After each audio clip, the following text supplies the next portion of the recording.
So I, like many others, have fell in love with this Unistitch bag, but the main issue is it's $250 and it's also sold out. So I decided to make it and hopefully help other people do the same. You're gonna need some plastic canvas, some tapestry needles, a bulk pack of yarn. You're also gonna need felt, E6000, fast drying super glue, some binder clips, and scissors. I made sure my felt was more than 9 by 9 inches. Now let's talk about the bag structure. So what you're gonna do next is cut out 3 panels that are gonna be 20 by 60 of these squares each. Next, you're going to cut out 2 panels. Each of them are going to be 60 by 60 squares as well. And then lastly, you're going to need to cut out some straps. I made mine 4 across and then however long my plastic canvas could go. Alright, so basically before I start stitching, I'm attaching the handles on the plastic canvas right now. Unfortunately, I'm out of time, so see you in part 2. How to make a miniature vinyl record. Now the method I use is quite similar to how they actually make real vinyl records, and it's basically just by pressing them into shape. So to create the pattern, I basically coil a bit of wire on a flat surface and repeat the process so I have 2 sides. Then I roll out some clay and place it in between the 2 pieces of card. After removing the clay, you can then cut off the excess material and bake. Once everything is cured, you can then paint black and then add some glaze to give it that nice shine. You can then add the side 1 and side 2 labels in the center of the record, and even make a sleeve from your favorite album out of some card. And that's how you do it.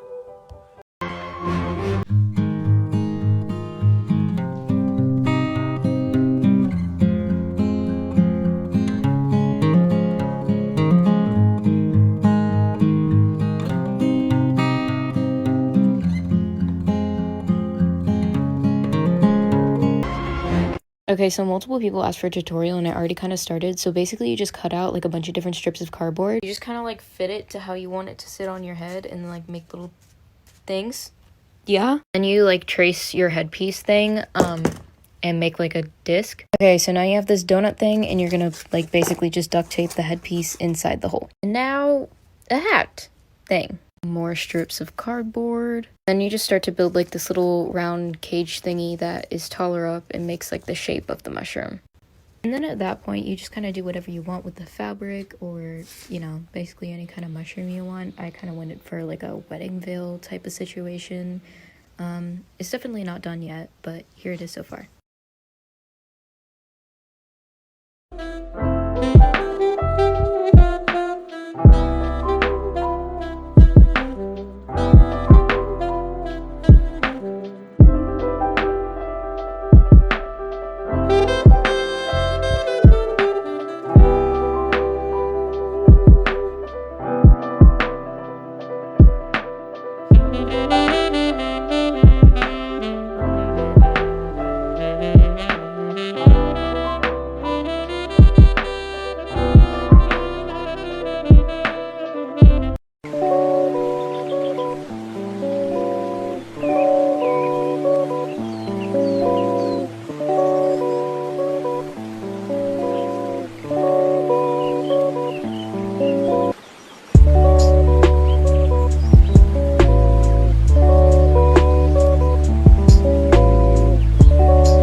I fucking broke it. You see me empty, glasses turn the bottle in my head. I'm feeling dizzy, but you never fucking listen. Gotta jump to your conclusions. I've been heading in directions where I end up getting bruises. That's what the truth is. I take the blame. Always getting jaded, back around, they're all the same. Never wanna hear me, I've been beating from the start. I got money, I got pills, and I got a broken heart. Fuck the love, I'm needing trust. A kiss can make me stronger, but it's fixing no one's heart.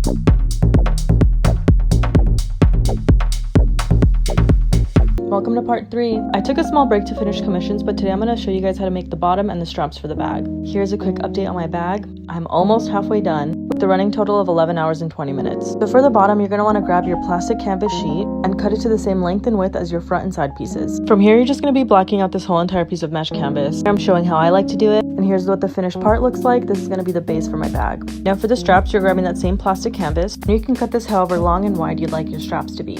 For this, you want your yarn piece to be long enough to get you through an entire column without running out. So your straps won't have any knots on the inside, just look a lot cleaner this way. Here I am starting an edge of a strap, and I'm just going all the way up this column. And same thing for the second column. Be careful not to tug on the yarn too hard because the plastic will break.